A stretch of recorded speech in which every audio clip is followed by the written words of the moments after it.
Hi, everybody. Good morning. Welcome to the studio. Hope everybody had a great weekend and is ready for the second week of December. I've got some artwork to show you. We're going to talk about what these kids are learning in classes. We're going to talk a little about next semester registration. We're going to talk a little bit about summer, just a very little bit, and a little bit about what's coming up over winter break. Sound good? All right. Let's go ahead. I've got like a little bit of my green screen that's being silly. But we're not going to be a perfectionist today. We'll go with it. Here we go. All right, preschool classes. So our preschool classes are doing all winter holidays this month, and we're doing a three-part project. They finished kind of the first step in the project, and I brought a couple here from Liberty to show you. Wanted to show you. These are the backgrounds, and they used watercolor, and they used salt to make their backgrounds.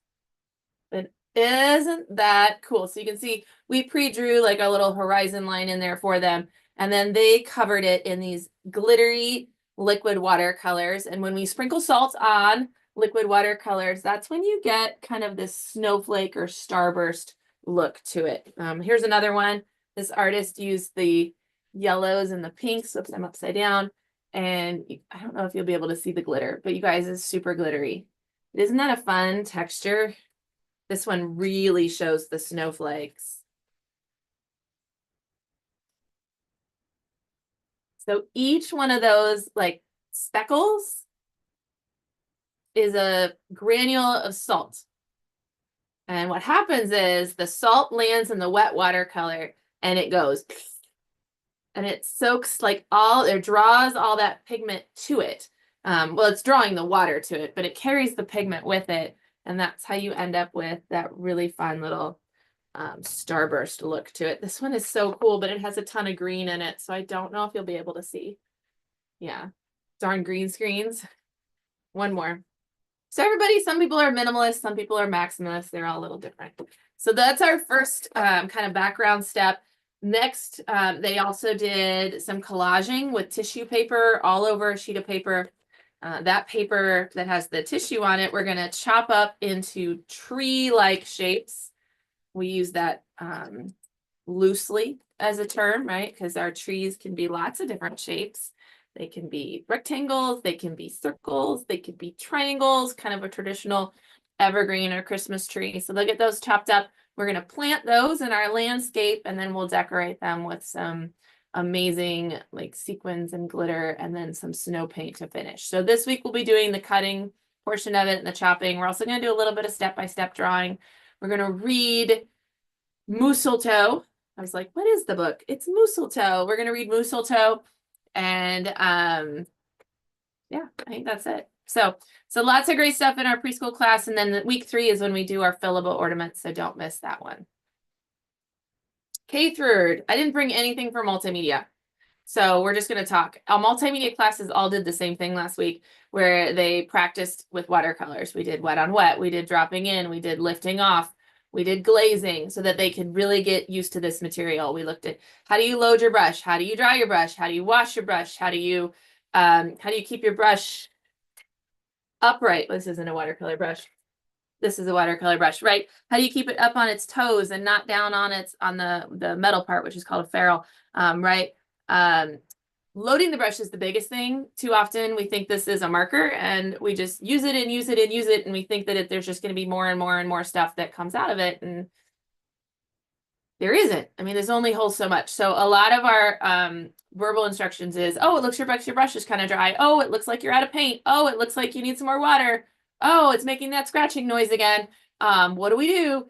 Because you do have to keep remembering to go back and fill.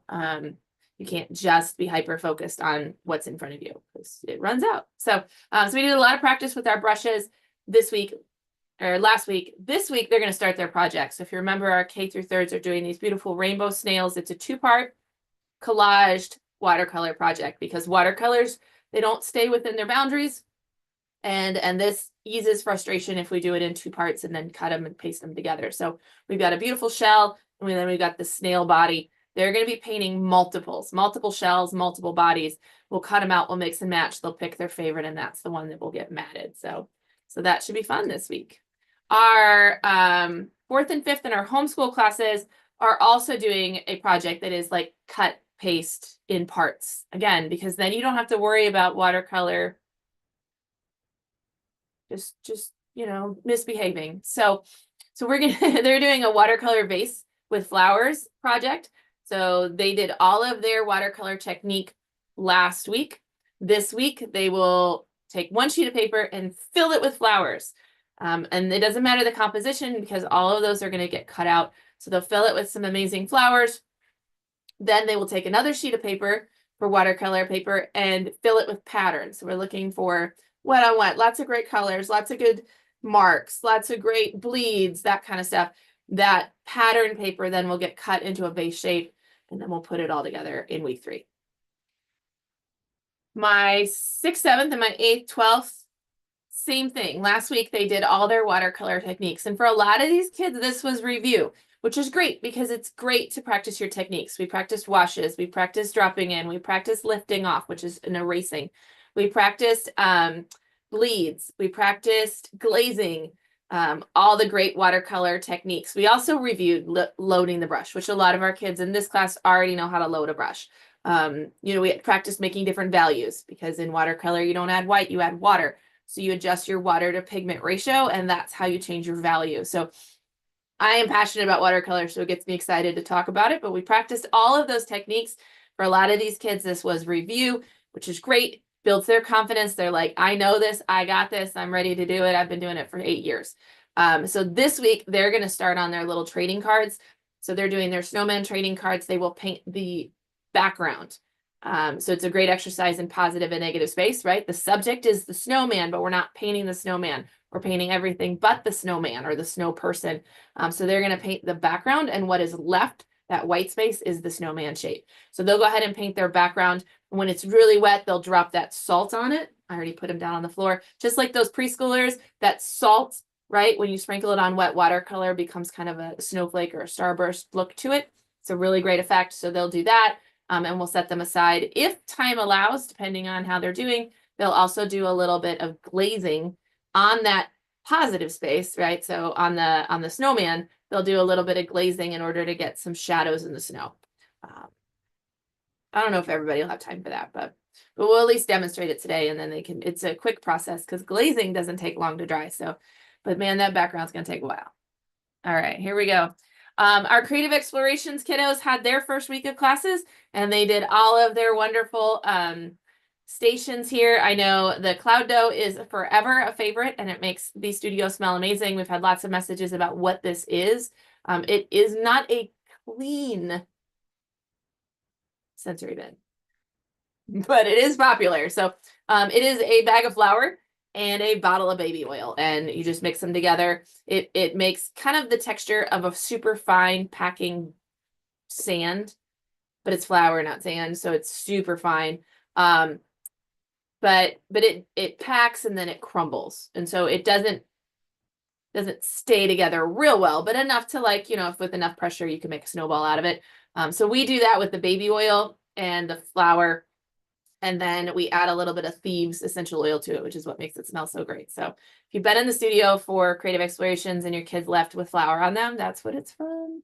But that's always a big popular thing. I know we did an ornament still life this week or last week. This week, we're going to switch it. We'll do the evergreen boughs. Those arrived in the studios yesterday. I found some at Hy-Vee. They've got like beautiful holly. It was amazing. So I got holly, I got evergreens, and then I got some, it's not eucalyptus. I really wanted eucalyptus, but I couldn't find any. So, but it is just some kind of winter greeneries. And so we've got that in the studio to set up for a still life for them this week to kind of switch things up.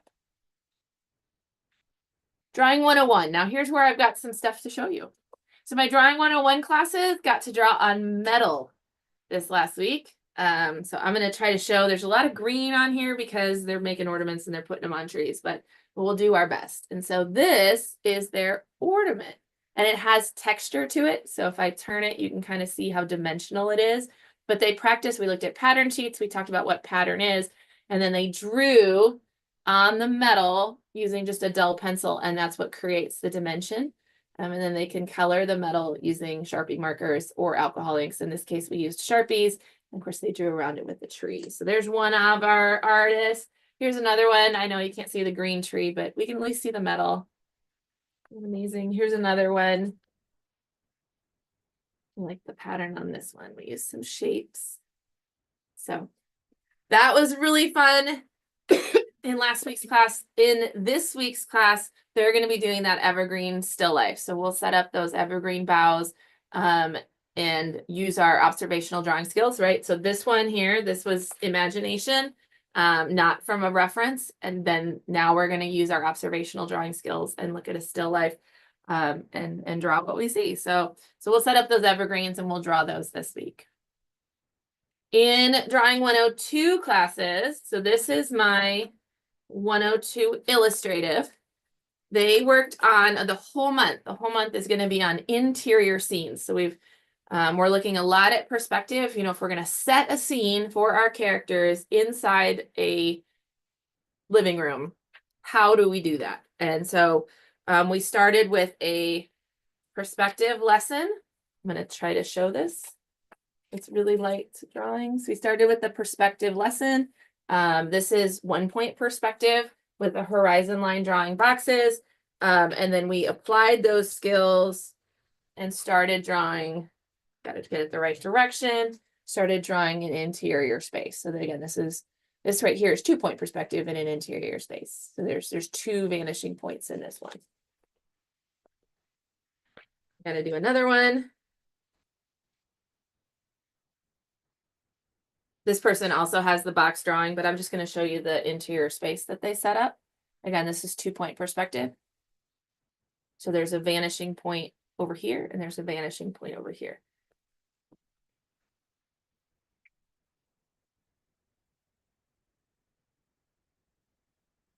Now, the lesson in this one wasn't on fixtures yet, but a lot of them finished their space with fixtures. This week, it was really just on getting the walls set. This week, we'll work on windows, trim, molding, light switches, and making sure all of those additions that, you know, follow the walls also follow the rules of perspective, okay? And then we'll start to put in some of the furnishings like couches, tables. Tables are always easier than couches. Anything that's square is easier than couches, which is round and fluffy, but there's tricks and tips that we can give them to draw something that is more organic and still set it in a space. So that is what our illustrative kids are doing. Our realistic kids, last week, they did an observational drawing. They did ornaments, but rather than doing like the metal tooling from imagination, like the 101s, they looked at photographs of ornaments and they did from a photo reference. And we used a different medium for us. We used oil pastels. This one's got more green in it, but you can see we used an oil pastel, which is kind of like a crayon, only instead of being wax-based, it's oils that are holding it together. And then we used, I'm going to fold this up, we've got like a paper towel in between it so that the oil has some place to be absorbed into. We used baby oil to kind of blend and smooth out this one's really fun. This person did a really nice job. Look at the area up at the top and all of the values that are in that red, right? I mean, because it's a sphere, and so it's going to have shadows and highlights that make it look 3-dimensional, even though we're drawing on a flat sheet of paper. I mean, that's hard to do with anything, but even harder when we get into color, because then you have to also deal with hue, not just value. So good stuff up there. I'm going to close this one up, and then I have one more to show you. I'm told that I didn't get to teach my 102 class. Oh, this one's green. Can you see it? It's not too yellow, or not too green. It's a little bit yellowish. But look at all those amazing ones. It's basketball season, and my kids both play high school basketball, so my team is filling in for me in the evenings, so I don't miss any games. So I didn't get to teach this week, but I did follow up with all the teachers, and they said that the oil pastels were a hit. So we did enjoy those. So we'll see those again as we move through the year. This week, we're going kind of back to our traditional drawing medium, we're going to go back to chalk pastels, and 102 realistic is going to look at those evergreen boughs, and they're going to draw a still life as well. So rather than working from photograph, now we're working from something that is right in front of us, which is trickier because in the photograph, it's already flattened. The image is flattened for us. In when we're looking at from life, it is not. And so as I move my head, the still life changes. And I have to flatten it. And so that gets a little bit trickier. Our 103 classes, I didn't bring anything to show. They did a lot of sketching, a lot of brainstorming, a lot of researching last week. 103 Realistic is taking inspiration from MC Escher, and they're going to be drawing staircases using ink pens. My 103 Illustrative is going to be doing, a 3-panel drawing. So they had to brainstorm what their composition was going to be, because I mean, obviously the simple way is to make 3 boxes, but you can go a little more complex, and depending on how you want to lay out your page. And there should show a passage of time with no dialogue. So it has to be purely pictorial. Should be interesting to see what they come up with. All right, so housekeeping. I'm going to get my notes out. This is my reminder that your enrollments do not carry over. So make sure that you get signed up if you haven't signed up yet. If you plan on joining us in January and you haven't actively done something since August to sign up, now is the time to do that. We've got these little guys that we've posted all over the place, and we've been trying to hand them out to people.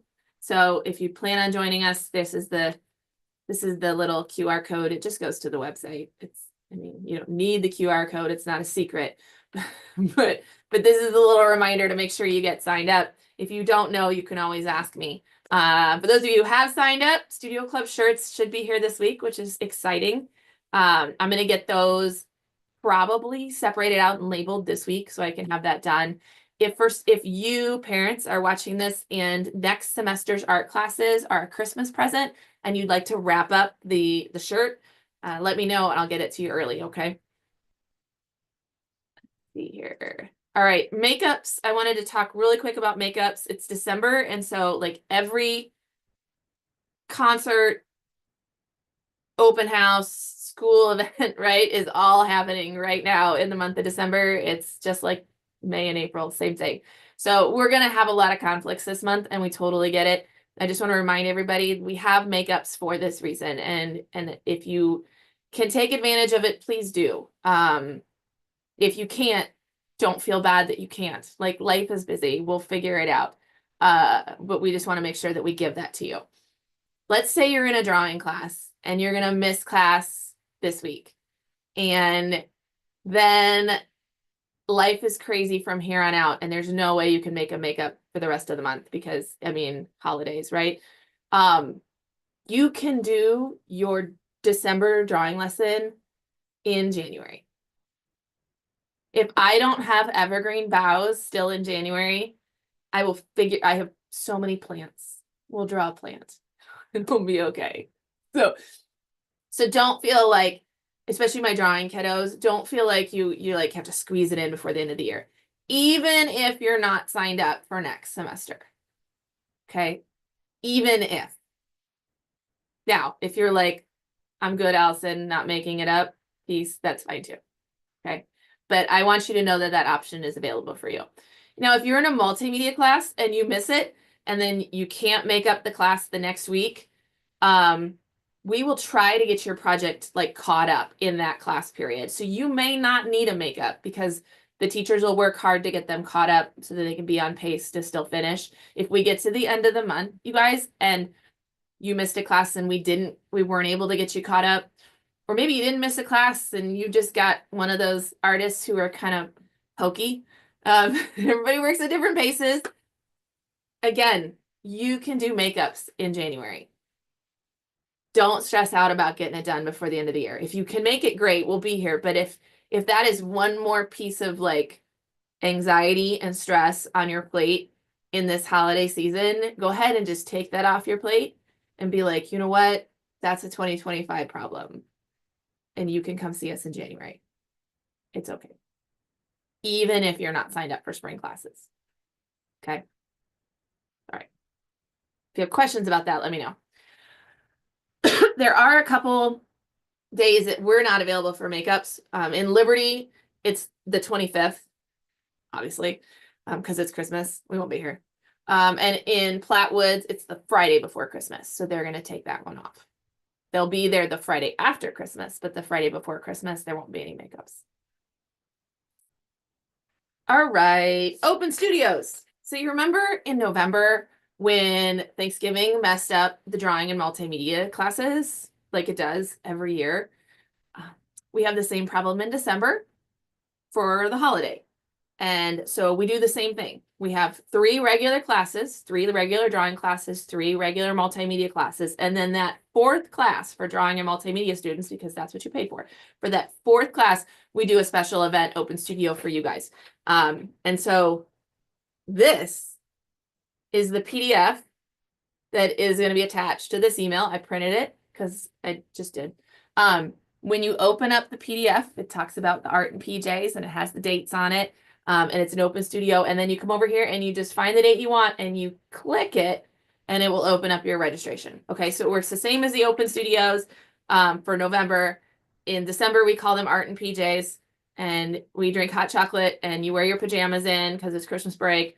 And we're going to make art. We try to make sure everything is washable because you probably are wearing new cozy Christmas pajamas and we don't want to get stuff on them. So wear your PJs. We'll make sure things are washable. Come drink hot chocolate with us. We'll finish up any December projects or lessons you didn't get done. And then we'll make art and hang out together. Okay. So you can sign up for those open studios starting today when you get the email. Because this will be in there. I'll also post it in the private Facebook group. We don't publish it publicly. So it won't be on Twitter. It will not be available to find on the website. You'll have to go through your email, or you can reach out to me and I'll send it to you. That limits the amount of awkward conversations I have to have when somebody signs up who is not a regular student of mine. Then I'm like, oh, sorry, you can't come. I don't like those conversations. So we protect the links. Okay, so you can sign up. If you can't make it, it's okay. Like you're traveling, you can't make this. There's no makeup you need to do for it. Unless you didn't finish your project and your lessons, and then obviously do a makeup. But this guy here, this is just fun. All right. And then the last little note I have is summer is, believe it or not, planning has begun. It started at like mid-month last month, as far as like, if you go out on the Orange Easel Google Calendar, there's some things as I start to wrap my brain around what it's going to look like. There are going to be some changes. We've really struggled, especially in Liberty, with filling the month of June. Camp-wise, the really, really low enrollment in summer camps because of summer school. There just isn't a demand for camp. And I mean, when you own a business, you got to give people what they want, and camps isn't it. So we're gonna change some things up probably in the month of June. And I know we won't offer summer camps in June. We will offer the usual stuff in July and August.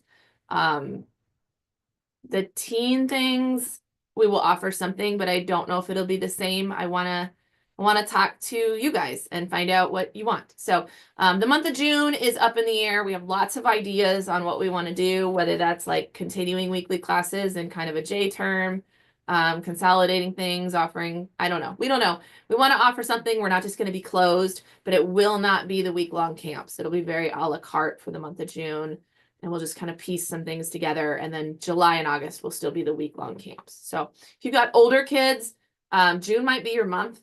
If you've got teenagers who have finished 5th grade, July and August, we'll have some teen programming, but most of our teens help out with camps. And so you can be a junior staffer for that.